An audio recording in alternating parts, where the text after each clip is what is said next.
Ya, keluarga Malaysia seperti yang kita sedia maklum, baru-baru ini iaitu pada tanggal 5 Jun, negara kita meraihkan sambutan Hari Alam Sekitar Sedunia. Dan sudah pastinya ia merupakan satu aspirasi yang cukup jelas yang dizahirkan oleh kerajaan untuk memastikan alam sekitar kita ini kekal lestari dan juga dapat diwarisi dari zaman ke zaman.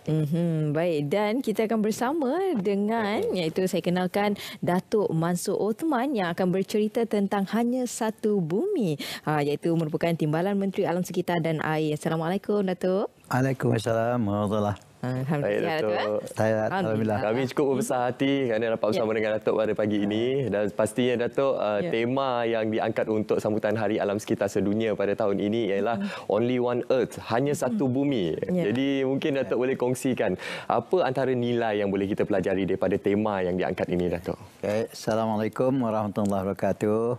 Salam sejahtera. Salam keluarga Malaysia. Pertama kali terima kasih pada saudara Munawar dan saudari Raja Sofi. Terima kasih. Selamat pagi Malaysia. Tema yang kita kongsikan pada ini adalah lanjutan dengan sambutan Hari Alam Sekitar Sedunia ataupun WED, World Environment Day. Sedikit latar belakang. Berkaitan dengan WED ini, sambutan Hari Alam Sekitar Sedunia ini disambut oleh 143 buah negara di seluruh dunia. Dan mulai tahun 1972 dengan pembabitan Pertubuhan Bangsa-Bangsa Bersatu, maka ianya menjadi satu trend, satu sambutan yang menyeluruh di seluruh dunia dengan tujuan utamanya untuk meningkatkan kelestarian serta kesedaran, untuk meningkatkan kesedaran serta melibatkan penyertaan orang ramai terhadap isu alam sekitar. Dan tema ini menyerukan kepada tindakan proaktif dan kolektif secara holistik semua pihak untuk kelestarian bumi kita ini. Dan tindakan kolektif ini adalah transformasi alam sekitar yang diperlukan untuk pembangunan secara mampan bagi kesejahteraan keseluruhan penduduk bumi kita. Dan ini cukup konsisten. Ini konsisten dengan hasrat seluruh dan juga keseruan kementerian, iaitu KASA, yang turut serta meraihkan WED ini dengan sambutan kita yang kita bagi nama Hari Alam Sekitar Negara yang kita sambut pada 21 hari bulan Oktober tiap-tiap tahun dengan tujuan yang sama. Iaitu untuk meningkatkan kesedaran dan komitmen masyarakat dalam usaha kelestarian alam sekitar dengan penerapan nilai, ini slogan KASA, iaitu kelestarian alam sekitar adalah tanggungjawab bersama. Wah, itu yang dibawakan. Baik, Datuk, dan apa perancangan Kementerian Alam Sekitar dan Air, iaitu KASA, untuk pastikan perundangan berkaitan dengan alam sekitar ini seiring dengan pembangunan negara dalam memastikan pencemaran dapat dikawal dengan lebih berkesan lagi, Datuk? Ini ada satu soalan yang cukup baik, Raja. Memang tidak dapat dinafikan yang perkara ini perlu kita beri perhatian serius dan kita perlu tarik perhatian ramai tentang perkara ini. Dan KASA, kementerian, berpandangan yang perundangan sedia ada ini perlu ditambah baik dan diperkasakan lagi untuk dengan mengambil tindakan yang lebih tegas terhadap pesalah-pesalah yang melakukan pencemaran alam sekitar. Dan sehubungan dengan itu, maka pihak kementerian telah merencanakan satu pindaan Akta Keselamatan Alam Sekitar 1974 untuk memberi kuasa yang lebih sikit kepada pihak kementerian untuk mengambil tindakan kepada pesalah-pesalah yang mencemar alam sekitar. Okey, sudah pastinya dengan pindaan akta ini akan memberikan tujuan yang lebih jelas kepada pihak kementerian sendiri untuk memberi tindakan kepada pesalah-pesalah seperti yang Datuk nyatakan tadi. Jadi bila bercakap berkenaan tindakan yang akan diambil kepada pesalah-pesalah alam sekitar ini, Datuk, setakat ini apa antara tindakan yang akan dilakukan, Datuk? Ya. Kalau saya boleh ni apa rujukkan hari ini lah. Hari ini dia ada 2-3 usaha yang dilakukan. Yang pertama ialah mengikut ni apa kalau di sepanjang tahun 2021 lah, sebanyak 268 pertuduhan telah diambil yang melibatkan pungutan denda lebih kurang RM46.7 juta. Wow. Itu kalau lebih khususnya RM4,792,500. Itu satu ni apa tindakan yang telah diambil oleh pihak kerajaan tentang ni apa pesalah. Dan yang kedua ialah tindakan penguatkuasaan yang lain seperti sebanyak 2,796 notis ni apa arahan dikeluarkan kepada premis supaya ambil tindakan sewajar bagi mematuhi akta ni apa Akas 1974 ini. Itu yang, dan di samping itu kalau saya boleh sebutkan jugalah sejumlah 7,670 kompaun telah dikeluarkan pada pesalah dalam pencemaran alam sekitar ini. Itu di antara tindakan ni apa perundangan yang dilakukan oleh pihak ni apa kementerian melalui Jabatan Alam Sekitar. Yes. Dan bagaimana pula tindakan yang telah diambil oleh kerajaan ke atas pihak-pihak yang telah pun gagal mematuhi Akta Kualiti Alam Sekeliling iaitu 1974 Datuk? Ya. Kita sedang memperkasakan lagi akta ini dan usaha untuk memperkasakan ni apa akta ini supaya ianya dapat kita dapat laksanakan dengan lebih berkesan lagi. So satu seperti yang saya sebutkan tadi, tingkatkan kompaun yang lebih dan usaha-usaha yang lanjut ialah seperti macam memenjarakan. Dulu tidak ada usaha untuk memenjarakan ni apa pesalah-pesalah ni, tapi sekarang ni kita cubakan masukkan ni, itu satu. Dan yang keduanya ialah untuk ni apa mempertingkatkan jumlah ni apa dari segi ni apa tindakan denda itu.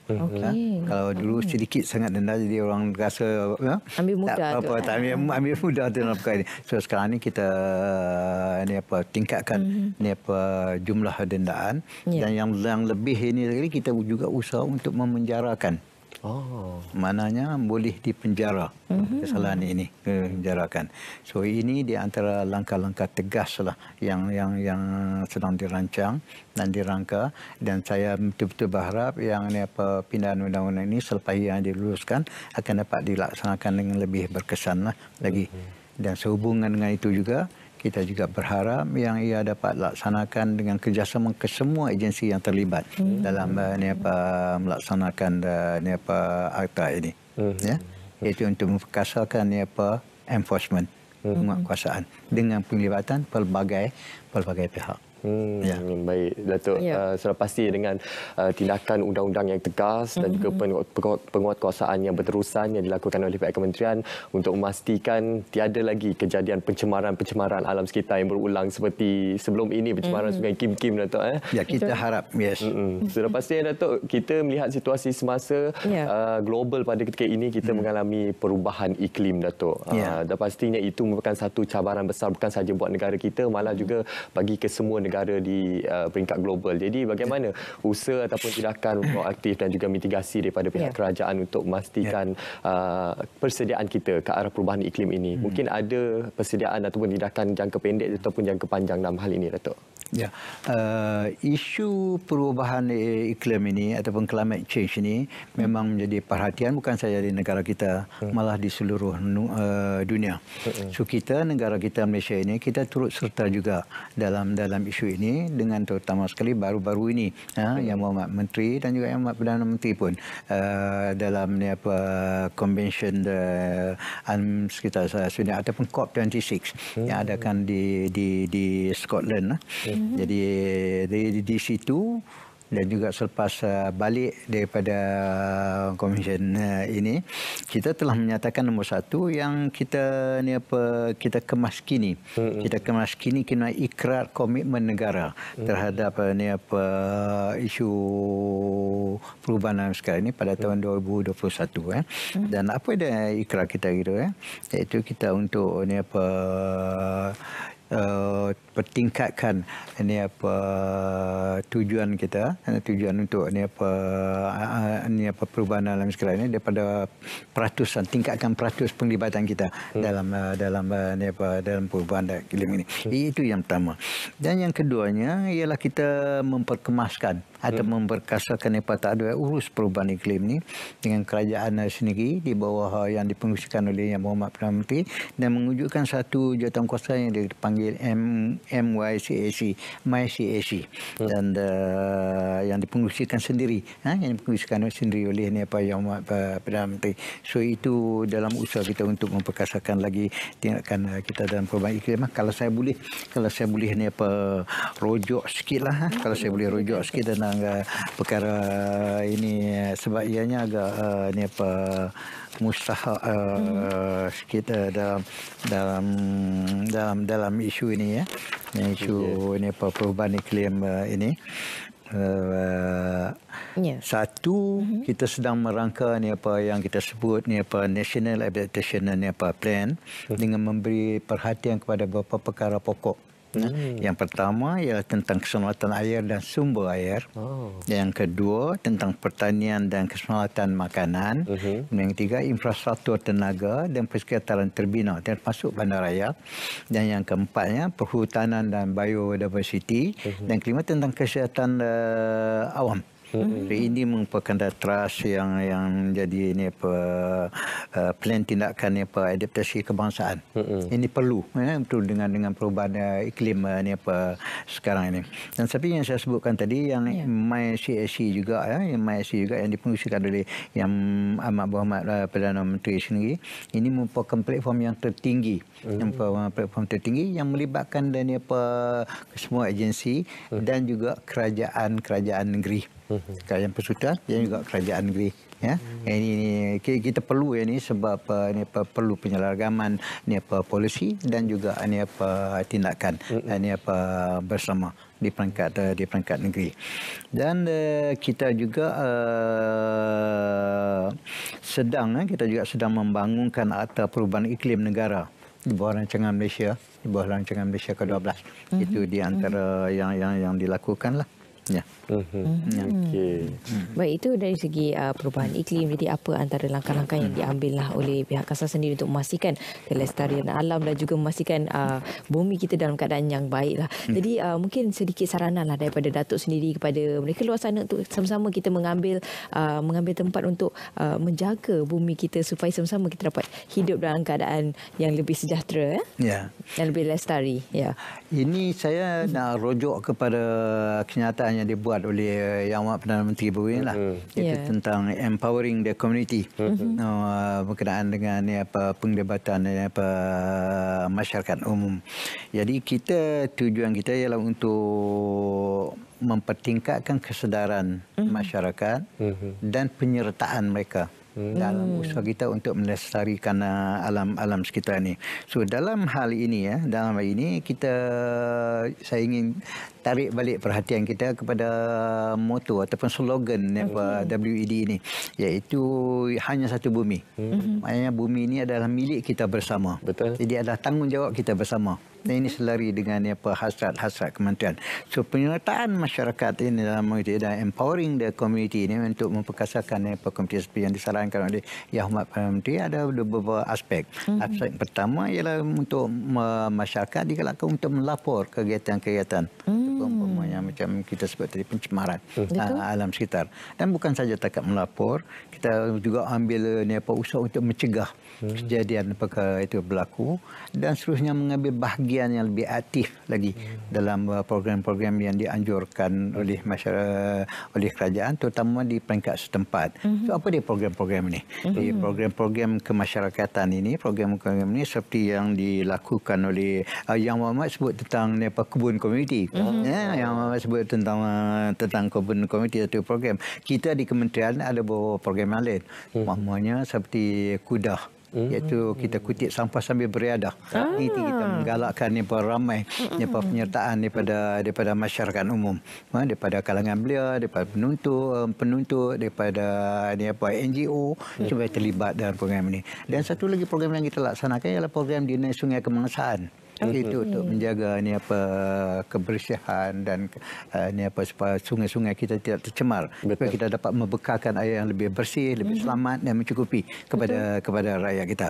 So ini yang kita panggil Perdana Sungai Kemangasan. Di samping itu yang akhir-akhir yang mutakhir ini program-program yang dilaksanakan oleh kementerian seperti kita tahu yang dengan pandemik baru ni berlaku banyak pembuangan e-waste e-waste program untuk ke depan e-waste yang perlu juga kita perlu kempen pengumpulan dengan elektronik dan juga elektrik lah, itu e-waste. Dan yang kedua kempen hindari plastik sedunia. Kita yang kita banyak pakai ini kita cuba elakkan hindari plastik sekali pakai ini.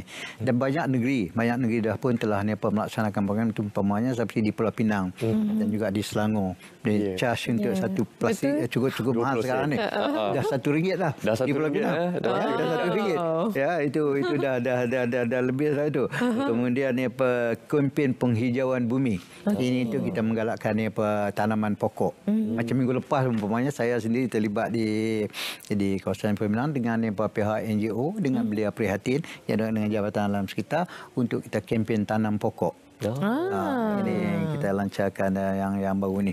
So ini merupakan di antara usaha-usaha yang kita harap dapat penyertaan daripada masyarakat umum. Dan satu lagi yang juga saya sebut dengan ialah di peringkat sekolah rendah. Ini peranan PIBG. Saya harap PIBG boleh tampil ke depan dan mainkan peranan untuk melibatkan pelajar-pelajar di peringkat rendah sekali tentang kesedaran kelestarian alam sekitar ini. Alhamdulillah. Sudah pasti seperti yang Datuk nyatakan, banyak sebenarnya program-program, kempen-kempen yang telah dilaksanakan khususnya bagi menyahut seruan daripada Yang Amat Berhormat Perdana Menteri, empowering the community. Empowering the community. So pasti dengan kempen-kempen ini akan meningkatkan lagi kesedaran dalam kalangan masyarakat khususnya berkenaan kelestarian alam sekitar ini. Datuk, mungkin ada kesimpulan kata-kata akhir daripada Datuk sendiri berkenaan topik kita Only One Earth, hanya satu bumi yang kita kongsi bersama, Datuk. Ya. Saya untuk kempen ini seperti yang kita sebutkan tadi sebab ia ada kempen yang menyuruh di seluruh negara. Jadi saya betul-betul berharaplah yang sambutan WED ataupun World Environment Day hari sahnya satu bumi ini diharapkan dapat mempertingkatkan dan mengekalkan momentum satu kesedaran dan yang kedua ialah komitmen komitmen keluarga Malaysia terhadap kelestarian alam sekitar kita.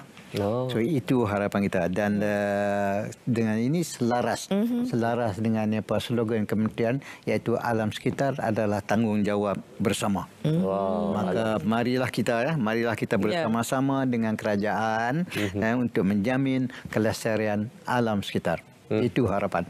Okey, alam sekitar tanggungjawab kita bersama. Itu slogan yang perlu kita pegang kukuh, Datuk. Selain kita meningkatkan kesedaran, bila kita dah sedar, kita perlu ada tindakan proaktif. Iaitu komitmen kita bersama untuk memastikan aspirasi ini dapat dijayakan. Itu dia. Terima kasih di atas perincian tersebut. Terima kasih kami ucapkan kepada Yang Berhormat Datuk Mansor Osman selaku Timbalan Menteri Alam Sekitar dan juga Air. Terima kasih banyak, Datuk.